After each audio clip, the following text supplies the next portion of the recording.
it really can't be overstated just how bad of a campaign Joe Biden is running, and I don't necessarily believe that his loss in November is a foregone conclusion because COVID-19 really did shake up the dynamic of the 2020 election. So he can technically skate by, not really doing anything, so long as voters believe that he's the more capable leader, he can win, right? But with that being said, it's still irresponsible to not actually try. And what I see from Joe Biden is just a failure to even attempt to appeal to voters. First of all, the fact that he's not doing daily press briefings to compete with Donald Trump, I mean, this is just egregious. Every single Democrat should be screaming at the rooftops for Joe Biden to make himself more visible. Do a press briefing directly after Donald Trump. Bring on your own experts and scientists. Why aren't you doing this? You are ceding ground to Donald Trump for absolutely no reason. But we know the reason why he doesn't want to do this. And there's a reason why he hasn't been very visible in the last couple of days. It's because he's clearly in cognitive decline, and what his team is now doing is whenever he does these public appearances, live streams, or what have you, he'll bring out his wife to kind of hide away the fact that sometimes he really struggles to collect his thoughts. And when it happens on national television, on CNN, it's ugly, it's embarrassing, and Trump is already capitalizing on this weakness. And Joe Biden just, he still has tools at his disposal to use. He can do these parallel press briefings with Donald Trump, even if he's not competent, even if, it illustrates that he is, in fact, in cognitive decline, just making yourself visible, trying to be a leader. It's going to do a lot, I think. So, people should be irritated, any Democrat, that he's not doing better, not even trying to, speak to his various vulnerabilities. And he has weaknesses, right? He is struggling with Hispanic voters. He is struggling with young voters. And if he doesn't actually make a strong attempt to win them over, he's not going to win. He's not going to win. Now, people should really be putting pressure on him to do better, considering a new poll from CNBC and Change Research found that in 6 key swing states, Joe Biden is neck and neck with Donald Trump. If he doesn't win these states, Democrats lose the White House. Democrats lose the White House.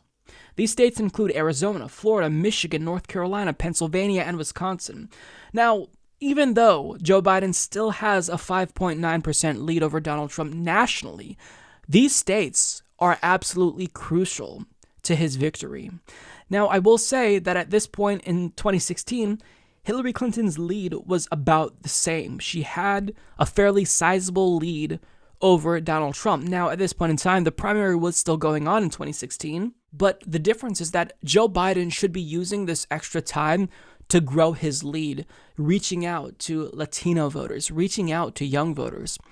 But his attempt to do that so far, it's bad. I don't know how else to describe it. And I'm going to show you an ad. I don't know which consultant recommended this, who in his campaign decided to greenlight this. But if they think that this is actually going to help him with young voters, this is going to be a really, really painful election for Democrats. Take a look. It was like outside. I was kind of just standing there on my phone. We all knew that he was coming out. I was just like, "Hi, Vice President Biden, how are you?" Like, I was like freaking out. Like, I just hear like a roar, and then I was just like, oh my gosh. You can kind of see him from like the very back of my selfie. It's been my Facebook profile picture for the last 4 years. It's not a very good picture of me, but it is a picture of me with Vice President Joe Biden. I lived in Delaware all my life, so I grew up, you saw him at the grocery store getting some coffee on our college campus. I worked at the university, and he just came and he walked into my job, asked us a couple questions about what we like to do. He's really trying to get to know each one of us, and you could see that, He's just like your cool family member that you know, or like a family friend that you just spoke to. Like, hi, well, like, I wouldn't call him Joe, but like if I knew him well enough, I'd be like, hey, Joe. That's the kind of vibe I get from him. I've always loved politics. I've been involved in campus organizing since my freshman year. All politics is personal when you live it. The reason I'm here today is because I really believe in Joe Biden. Please keep doing your thing. Like, I need you to win. I love this guy, and I gotta help him become president for sure. I support Joe Biden for president because of the Obama-Biden memes. Now, in case you weren't keeping counts, there were 0 policies mentioned.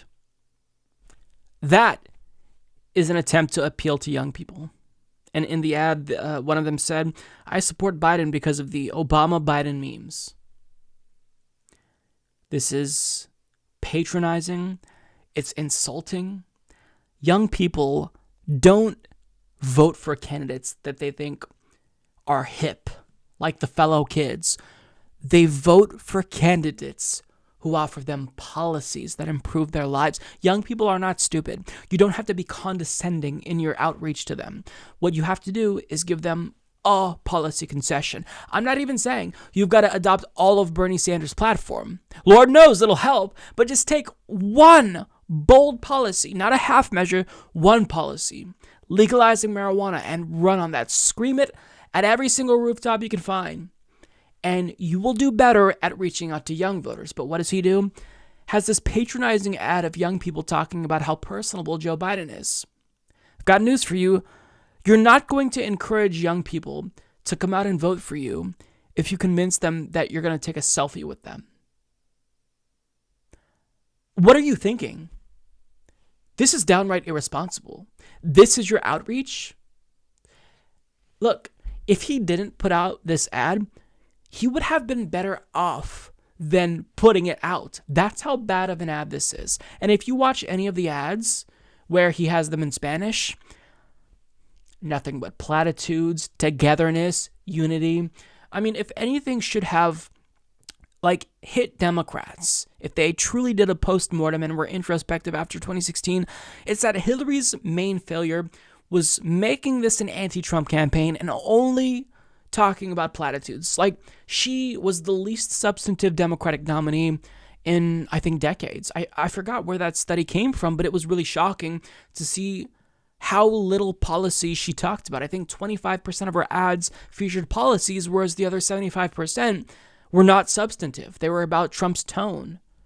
So, I mean, I'm not convinced Democrats want to win. I think there's a really sizable portion of the consultant class, of lobbyists, of Democrats themselves in power who just don't want to win because it's easier to raise money off of Donald Trump. It's easier to fearmonger about him and, get your constituents to chip in a couple of bucks if you tell them you're fighting Donald Trump. But I mean, if you are a Democrat and you actually want to win, it makes no sense that this is what they continue to do, to not learn anything from 2016. I don't even know what to say. It's like the Democratic Party is being run by Republicans. And I don't mean that in terms of policy or ideology. I mean, it's like the people who are making decisions for them are interested in Republican victories, not Democratic victories.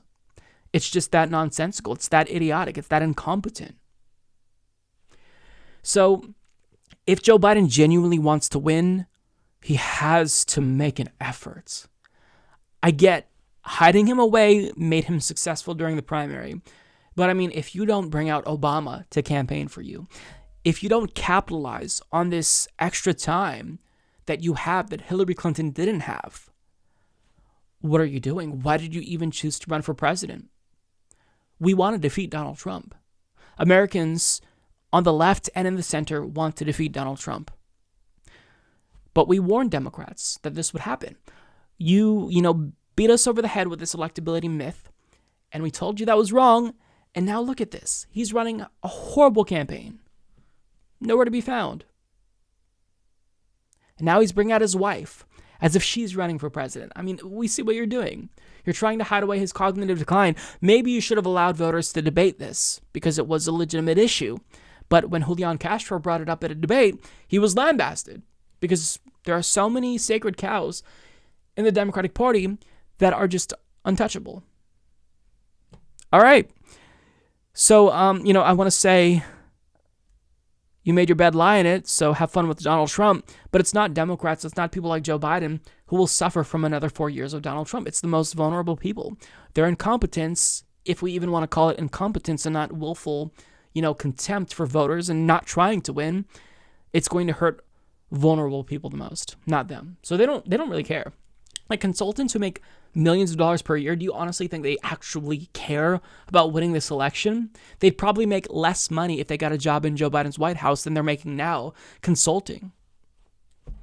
It's infuriating. And the fact that Democrats believed, at least a sizable enough chunk of the base believed, that this guy was the most electable, it's just sad. It's just sad at this point. I don't know what else to say.